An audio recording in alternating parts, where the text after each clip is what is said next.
아이들에게는 포화지방이 필요합니다. 그리고 적색육을 반드시 먹여야 합니다. 그런데 이 의견에 계속해서 반대를 하시고 약간 딴지를 거시는 전문가분들이 계속 계시고, 실제로 어떤 게 맞는 건지 고민하고 계시는 우리 엄마들이 굉장히 많으시죠.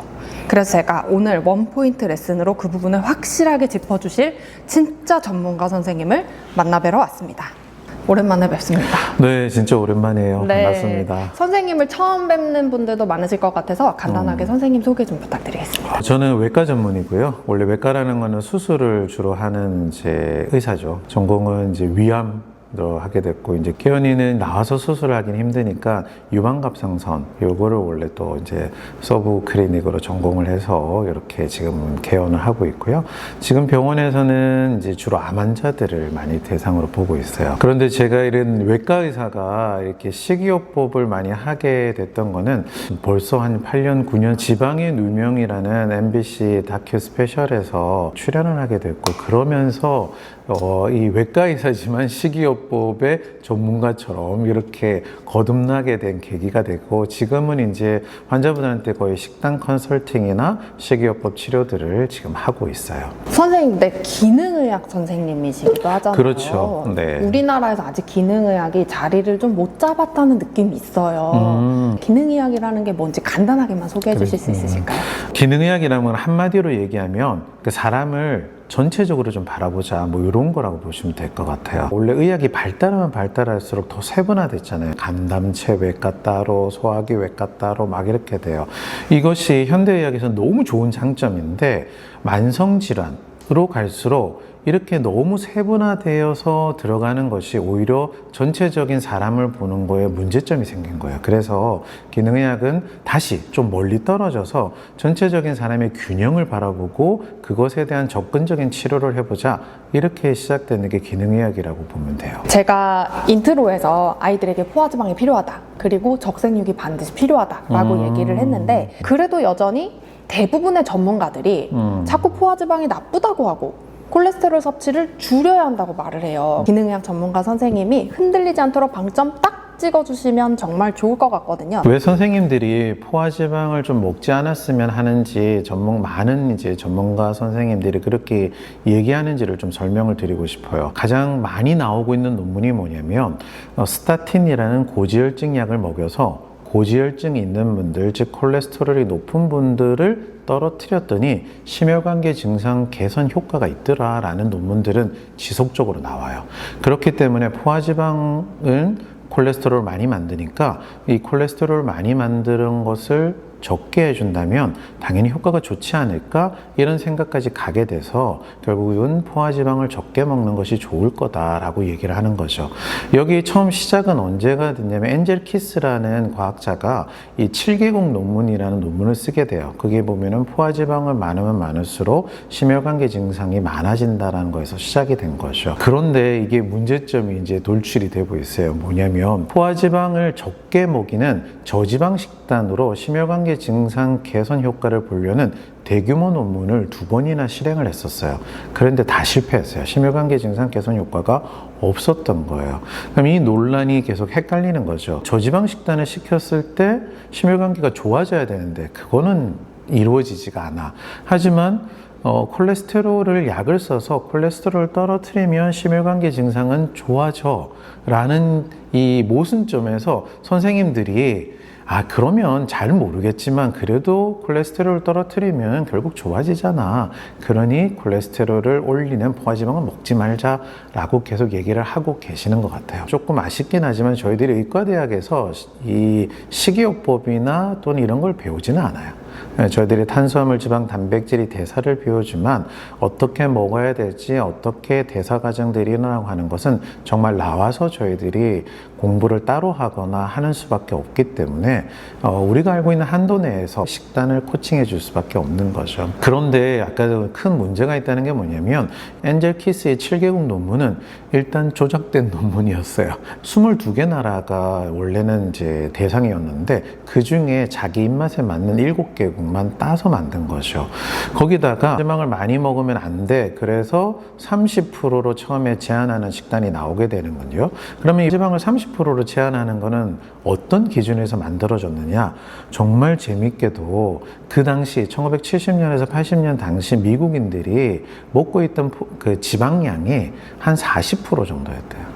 그러니까 그거보다 작은 한 30%로 지방을 줄이면 되겠구나. 여기서는 포화지방은 아니고 전체 지방이에요. 하면 되겠구나 하고 지방을 적게 먹는 기준점을 그렇게 만든 거죠.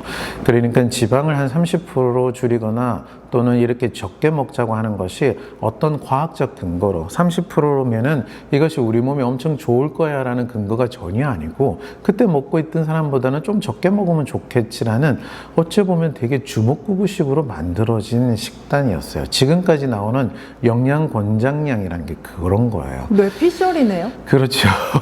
그래서 점점 이제 콜레스테롤 또는 포화지방으로 인한 문제점들이 없다는 논문들이 계속 나오고 있죠. 그럼에도 아직까지 왜 선생님들은 포화지방을 먹지 말자라고 할까 하는 거는 단 한 가지예요. 콜레스테롤이 높은 사람들을 떨어뜨리는 스타틴 약을 썼을 때는 심혈관계 증상이 개선되는 효과는 있다.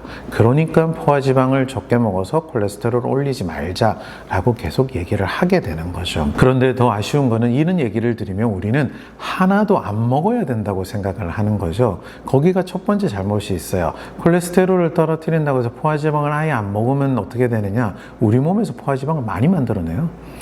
탄수화물을 가지고 포화지방을 다 만들거든요. 그런데 최근에 나온 논문은 뭐냐면 고지혈증을 떨어뜨리는 약이 정말 콜레스테롤을 떨어뜨려서 심혈관계 증상이 좋아지는 걸까? 아니면 또 하나의 작용이 있는데 항염작용이에요. 염증을 줄여주는 작용 때문에 정말 좋아지는 걸까? 이게 조금 헷갈리기 시작했어요. 그런데 이쪽으로 생각해보면 다 이해가 돼요. 자, 콜레스테롤을 떨어뜨렸을 때 심혈관계 증상이 좋아진다는 것도 염증을 떨어뜨리니까 이해가 되고 포화지방을 줄였는데 심혈관계가 안 좋아지는 거는 염증 개선 효과가 없으니까 당연히 개선이 없는 거죠. 이런 측면에서 본다면 모든 게 다 맞아떨어지는 거예요. 그러니까 결론적으로 지금 선생님들이 하시는 거는 좀 단편적일 수가 있다. 결론적으로 콜레스테롤이라기보다는 혈관의 염증의 문제의 가능성이 더 크다라는 게 저희들이 생각하는 거예요.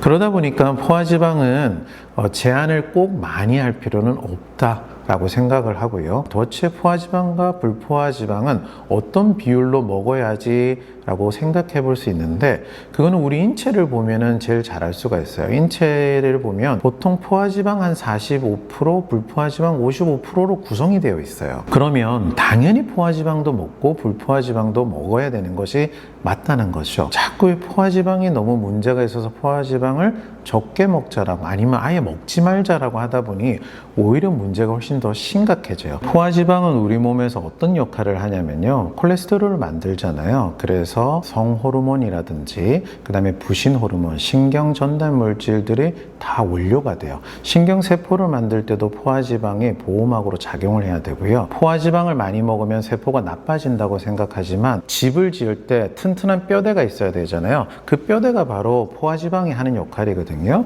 그래서 세포가 단단하게 서 있으려면 포화지방이 필수적으로 필요해요.